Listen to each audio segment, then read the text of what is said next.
پھر دوستو سفیانی کون شخص ہوگا جس کے بارے میں حضرت علی رضی اللہ تعالی عنہ سے روایت ہے؟ سفیانی شخص خالد بن یزید بن ابی سفیان کی اولاد میں سے ہوگا۔ اس کے چہرے پر چیچے کے داغ ہوں گے اور اس کے ایک آنکھ میں سفید نقطے کا نشان ہوگا، اور یہ بدبخت انسان دمشق کی ایک بستی سے ظاہر ہوگا، اور اس وقت اس کے ساتھ صرف 7 آدمی ہوں گے، اور اس وقت یہ فتنہ 7 آدمیوں پر مشتمل ہوگا۔ حضرت عبداللہ بن مسعود رضی اللہ تعالی عنہ سے روایت ہے، حضور اکرم صلی اللہ علیہ وآلہ وسلم نے ارشاد فرمایا، میں تمہیں 7 ایسے فتنوں سے باخبر کرتا ہوں جو میرے بعد رونما ہوں گے۔ ان میں سے ایک فتنہ مدینہ سے اٹھے گا، اور ایک مکہ سے، اور ایک یمن سے، اور ایک شام سے، اور ایک مشرق سے، اور ایک مغرب سے، اور ایک ملک شام کے مرکز سے، اور یہی فتنہ سفیانی ہوگا۔ پیارے دوستو، احادیث کی روشنی میں سفیانی شخص کے بارے میں بتایا گیا ہے کہ یہ ایک ایسا جابر اور ظالم بادشاہ ہوگا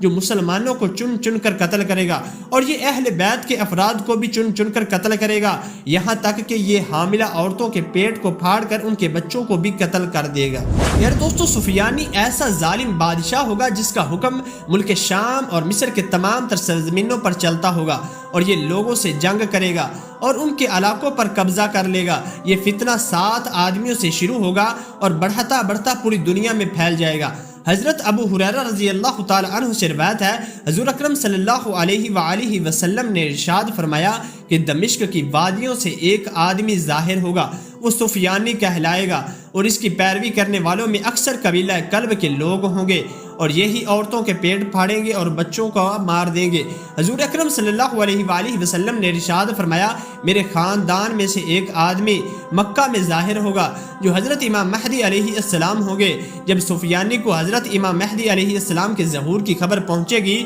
تو وہ حضرت امام مہدی علیہ السلام کو قتل کرنے کے ارادے سے ایک لشکر بھیجے گا، یہاں تک کہ جب سفیانی کا بھیجا ہوا لشکر مکہ کے قریب پہنچے گا تو اللہ تبارک و تعالیٰ کے حکم سے اس لشکر کو زمین کے اندر دھنسا دیا جائے گا۔ پیار دوستو، سفیانی شخص کی حکمرانی کے دور میں علماء کرام کو ناحق قتل کیا جائے گا۔ یہ ظالم بادشاہ مسلمانوں کے خلاف ہوگا اور اسی وجہ سے یہ مسلمانوں کو قتل عام کرے گا۔ بعض روایات میں آتا ہے کہ یہ فتنہ 2 سال تک جاری رہے گا، اور بعض روایات میں آتا ہے کہ یہ فتنہ 9 ماہ تک جاری رہے گا۔ پیارے دوستو، سفیانی ایسا طاقتور اور ظالم بادشاہ ہوگا کہ یہ دن دہاڑے دمشق کی جامع مسجد کے اندر بیٹھ کر شراب کی محفلیں سجائے گا، اور مسجد کے اندر ہی عورتوں کے ساتھ بدکاری کرے گا اور مسجد کی حرمت کو پامال کرے گا۔ اس طرح جب سفیانی دمشق کی جامع مسجد کے اندر حرام کاریوں کے اندر مصروف ہوگا تو اس وقت ایک شخص کھڑا ہوگا اور اس سے کہے گا کہ ہلاک ہو جاؤ تم لوگوں کے جنہوں نے کفر اختیار کیا۔ سفیانی جب اس شخص کی بات سنے گا تو غصے کے اندر لال پیلا ہو جائے گا اور مسجد کے اندر ہی اس شخص کو گردن کو اڑا دے گا، یہاں تک کہ اس بدبخت بادشاہ کی راہ میں جو شخص بھی کھڑا ہوگا اور جو کوئی بھی اس کے راستے میں آئے گا یہ اس کو قتل کر دے گا۔ حدیث پاک میں آتا ہے کہ قبیلہ قیس کے لوگ سفیانی شخص کے خلاف کھڑے ہوں گے لیکن وہ اس کے خلاف کامیاب نہ ہو سکیں گے۔ یہ ظالم بادشاہ ان لوگوں کو بھی قتل کر دے گا۔ حضرت علی رضی اللہ تعالی عنہ بیان فرماتے ہیں، جب فتنہ سفیانی کا خروج ہوگا تو اس بلا سے کوئی بھی نجات حاصل نہیں کر پائے گا مگر وہ لوگ اس فتنے سے بچ جائیں گے جو اپنے آپ کو محفوظ پناہ گاہوں کے اندر چھپا لیں گے۔ پھر دوستو، خراسان سے ایک لشکر ظاہر ہوگا جن کے ہاتھوں میں سیاہ رنگ کے جھنڈے ہوں گے، اور یہ حضرت امام مہدی علیہ السلام کے ہاتھ پر جا کر بیعت کر لیں گے اور حضرت امام مہدی علیہ السلام کے لشکر میں شامل ہو جائیں گے۔ پھر دوستو، سفیانی شخص کیسے قتل ہوگا اور اس کا فتنہ کیسے ختم ہوگا، اس کے بارے میں روایات میں آتا ہے کہ جب سفیانی حضرت امام مہدی علیہ السلام کو قتل کرنے کے ارادے سے ایک بہت بڑا لشکر بھیجے گا تو اس لشکر کی قیادت سفیانی خود کر رہا ہوگا، جبکہ لشکر جو کہ حضرت امام مہدی علیہ السلام کو قتل کرنے کے لیے جا رہا ہوگا